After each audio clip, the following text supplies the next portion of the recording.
Naguguluhan at nahihirapan ka na rin ba kumuha ng mga views or ng mga viewers or palaki ng iyong audience sa iyong Facebook page? So itong video na to, saktong-sakto ito para sa lahat ng mga streamer or vlogger dito sa Facebook or sa Meta. Especially me, kasama dito. At mga kapatid, magbibigay na naman ako sa inyo ng tips kung paano ninyo mahalagaan or kung ano nga ba yung mga bagong algorithm ngayon ni Facebook para mas lalo tayong ma-recommend sa mga maraming audience pa or mas lumaki pa yung audience natin. Pero syempre bago natin umpisahan ng video na to, kung ikaw ay bago dito sa ating channel at gusto nyo pa makita ng mga streaming tips, PC build, unboxing at mga tech review, don't forget to like, share, and comment, subscribe at yung malita bell para lagi kang updated sa mga ginagawa nating video.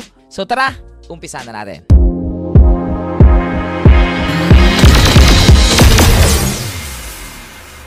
Kung ikaw ay isang streamer o isang content creator na naghahanap ng malupet na streaming layout, saktong-sakto ka dahil may papakita ko sa'yo. Ito'y mula kay Own.tv. Sobrang dami mong pwedeng pagpilian dito na themes na pwedeng bumagay sa iyong live streaming layout. Nandito na lahat. Example, the webcam overlay with the labels, green screen webcam with the labels, at mga animated talking banner, animated overlays, at mga scene transition na pwede mag-improve para sa iyong live streaming.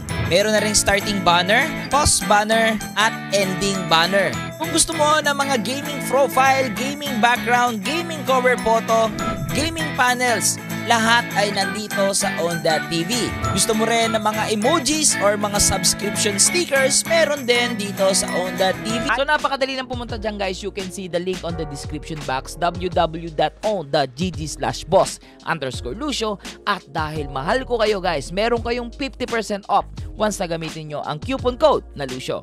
Gumanda lang yung streaming layout, nakamura ka pa. So balik na tayo sa ating topic. Ano nga ba yung kailangan ninyong mas malaman sa mga bagong update ngayon ni Meta? Kung napapansin ninyo, ang daming mga bago ngayon kay Meta. Kung minsan guys, hindi na natin maintindihan kung ano nga ba yung nangyayari, na bakit ngayon ang taas ng views natin, tapos bukas okay naman yung content natin, pero bakit biglang bumaba? So mga kapatid, marami kasi mga pagbabagong nangyayari kay Meta. Especially ito. So mapapansin nyo dito guys, ayan, not recommendable siya guys. At yung isa ko naman page is recommendable. Okay? So ngayon, isa yan sa mga update ni Meta guys. Actually matagal ng update yan, pero ngayon sobrang big deal na yan sa isang content creator or isang streamer guys. Okay? Yung iba binabaliwala ito dati, pero ngayon napaka big deal na to. Dahil mga kapatid, bibigyan ko kayo ng example. Example of this is my main page. Kung makikita nyo guys, this is a not recommendable page. Pero kung titignan natin yung page status, ito'y walang violation. Ayan no violation, di ba? So not recommendable siya. Ayan. So ito namang page ko is recommendable. Pero ito namang page status, no issue rin. Yan. Wala ring violation. Ang gulo, no? Wala namang violation pero not recommendable. Yung isa naman, wala ring violation pero recommendable. So ngayon guys, in short, wala nang pakialam si Facebook sa mga green page, yellow page, at red page. Actually, nagmamatter na lang yan kung kailangan na bang ma-delete nung page mo. Ganun na lang nagmamatter yung page status. So, ngayon, hindi na masyado nagmamatter yung page status. Dati kasi masyadong big deal yan pag na-yellow page ka, lalong-lalo na pag na-red page ka. So, pag na-red page ka, yan na po yung not recommendable ka talaga. Kahit pa meron kang 10 million followers, ang makakakita na lang yan is almost 2% or 1% ng followers mo minsan, guys, yung makakakita ng mga posts mo or ng mga contents mo. Pero ngayon, ibang-iba na po si Meta. Wala na po ang mga green, yellow, red na yan. Kahit pa red page ka, kung ikaw naman ay recommendable, is working good mga kapatid natin. Tuloy-tuloy nyo lang ang paggawa ninyo ng video kasi ire-recommend pa rin kayo ng ire-recommend. So, ganun na po nagmamatter yung recommendation ni Facebook. Hiniwalay na. Hindi kagaya dati na kasama yan sa page status. Tapos guys, automatic pag green page ka, magandang recommendation mo. So ito yung example natin dyan. So kikita nyo to mga kapatid. Ito ay isa kong page, no issue. At ito ay recommendable. So kung titignan natin yung mga contents ko dito sa aking green page at recommendable, makikita nyo dito na ang kanyang recommendation is 90%. That's why umabot yan ng 2.8 million views. which is normal lang kasi nga recommendable ka tapos green page ka pa.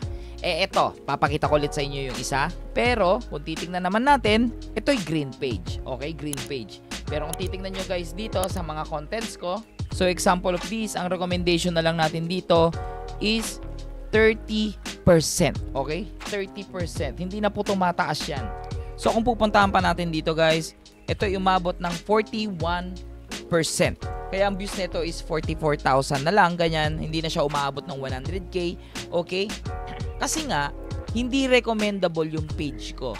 So, anong nangyayari, more on followers lang yung nakakapanood ng mga ginagawa kong content kung ang page mo is not recommendable. Pero, mga kapatid natin, so majority na nanonood sa'yo pag ikaw ay not recommendable at green page, is more on followers lang. Hindi kanya nire-recommend sa mga ibang tao na hindi naka-follow sa'yo o yung mga nanonood ng video mo na nakalimutan nila mag-follow sa'yo kaya hindi ka na lumalabas sa kanilang mga news feed. So, in short, napakalaking bagay talaga ng recommendation ngayon sa ating mga page. Lalong-lalo na kung ikaw ay isang vlogger or isang streamer sa Facebook. Pero, ibang usapan pa rin kung ikaw ay red page at not recommendable.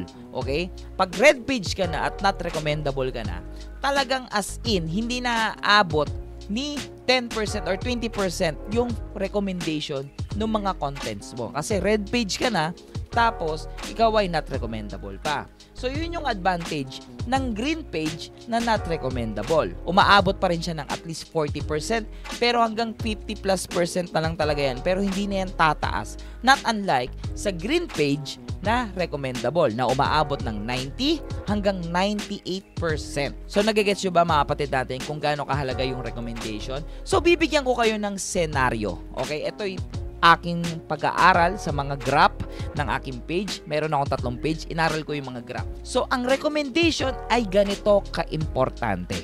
Okay?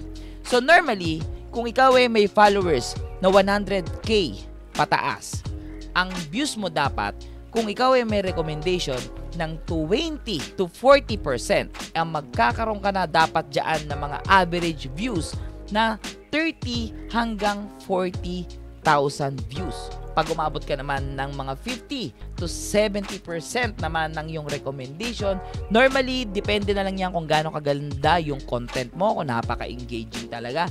Pero ito na yung pinakamababa. Okay? Umaabot na yan ng mga 50 hanggang 100k. Again, guys, depende na po yan sa content ninyo. Okay? Pero kung ikaw ay merong 80 or 70 pataas na recommendation percent, especially 80%, yan yung pinaka-goal ko lagi. Ma-hit ko yung 80% na yan dahil pag na-hit mo yan, dyan na po papasok yung tinatawag na viral. Yes, mga kapatid. Pag umabot ka ng 80%, mga kapatid, napakalaking chance na mag-viral na ng content mo dahil magkakaroon ka ng average views dyan. Ito na po yung pinakamababa. Ito po ay around 300 hanggang 1 million and above. Especially pag umabot ka ng 98%. Ito yung pinakagustong-gusto ko pag umabot ng 98%. Ito po yung mahina na po dito ang 2 million views. 2 million views, mga kapatid natin. At again, so yung mga recommendation na yan, percent na yan, is ito yung sa pag-aaral ko ng mga graph and then sinuma-suma ko sila. Tinignan ko talaga kung hanggang saan umaabot yung views. At ito yung estimated ng 100k followers. So kung mababa yung followers nyo guys, like mababa pa sa 100, medyo aralin nyo lang yung graph. Kaya napakalaking bagay ang pag-aaral ng insight ng ating mga page. Okay? Para kabisado nyo rin kung saan naaabot yung views ng mga ginagawa ninyong mga contents. Kaya mga kapatid natin, sobrang alagaan ninyo yung mga recommendation ng page ninyo. So mga kapatid natin, nag-green page lang kasi ako pero dati yellow page ito. Kung makikita ninyo, baka meron kayong mga page dyan na growth at risk. Yung growth at risk na page guys, actually, it's recommended pa. Basta ang tatandaan ninyo, ito pong logo na to. Pag ang logo nyo is ganito, ayan, wag na kayong umasa. Kahit napakaganda ng content ninyo, wag na kayong umasa na mag-viral yan. Napakalabo. Kaya ang kailangan ninyong ma-hit is yung ganitong logo. So kung growth at risk ka, nakalagay dito growth at risk. Actually guys, this is again kaka-green page lang po nitong kakaayos lang ng violation. So growth at risk yan before, ganyan yung logo niya. So wag kayong mag-alala. Ibig sabihin lang nun, naka-warning lang yung page ninyo na once na gumawa pa kayo ng isang violation or ng ayaw ni FB or ni Meta, automatic magiging not recommended na yung page ninyo. So yan yung mga isang update kay Meta na kailangan ninyong alagaan. Okay? Isa pa mga kapatid natin ngayon, isa pa sa pinakasumasakit sa ulo ko ngayon, okay, na bagong update ni Meta is yung plays. Okay? Yung views at plays magkaiba. Okay? Nung una, nalilito rin ako dito. Kala ko talaga viral yung content ko, pero hindi pala. Okay? So, ito yung example. So, as you can see, ito po yung vlog ko, 17K, tas yung logo is play button. So, play button siya. Ibig sabihin niyan ay plays. Plays po yan, plays. So, pag pumunta tayo dito sa video tab, makikita nyo po dito sa baba, ayan po, 201K plays. 9.2M plays. So, guys, kala ko, napalitan lang yung pangalan. Kala ko hindi na views, kala ko plays. Kala ko plays na siya. Yung pala, guys, ito siya. So, kung pupuntahan natin dito, yung aking content na in-upload, ito po ang total views lang. Yung nakikita dapat natin, 10.6K views. Pero ito po yung lumalabas. Ayan o, 17K plays. Magkaiba po yan, guys. So, ngayon, guys, kala nyo sobrang taas ng views ninyo kasi, guys, okay, may 1 million views ako kasi laki na naman ang kikitain ko ngayon. Pero magugulat ka, pag tingin mo dun sa ads mo, ang ads lang is $3. Yung pala, hiniwalay lang po yung views at plays at hindi nyo na makikita yung views at ang makakita na lang ng views, guys, is mismong kayo dahil, guys, sa Creator Studio nyo na lang siya makikita. Unless, guys, may mga Facebook user kayo na hindi pa updated yung phone, hindi nila na makikita yun. Kasi meron pa rin ako mga ibang phone dito na nakikita, views pa rin yung nakalagay. Pero plays, guys, pero yung mga latest phone or yung mga updated yung kanilang mga Facebook application, hindi na po makikita yung views. Plays na lang. So, napapansin nyo rin ba may mga napapanood ko yung mga content na pumapasok sa Reels? So, sa Reels, guys, ito yung masaklap. Ito yung pinakaayaw ko sa lahat, guys. Paano na lang kung ang page mo walang ads on Reels? Okay? Wala kang ads sa Reels. So, ibig sabihin, may makakapanood ng video mo sa Reels. Yung mga vlog mo sa Reels. Ang problema, walang ads. Napakagaling. Napakagaling talaga na bagong update niyan. Hiniwalay na. So ngayon, thank you popularity, syempre, thank you pa rin. Syempre, mas marami pa rin tambay talaga sa Reels at marami ring tao diyan na pwede nyo makuha yung kanilang followers or yung attention nila para syempre manood sila ng mga video mo. So malaki pa ring bagay. Pero kung habol mo ay ads, guys, wala na. Nahiwalay na, guys. Kung ang followers mo ay majority nanonood ng Reels tapos wala kang ads on Reels, wala na. Walang ads. So ngayon, guys, yan yung mga bagong update ni Meta ngayon na kailangan ninyong bantayan. So kailangan ninyong aralin yan.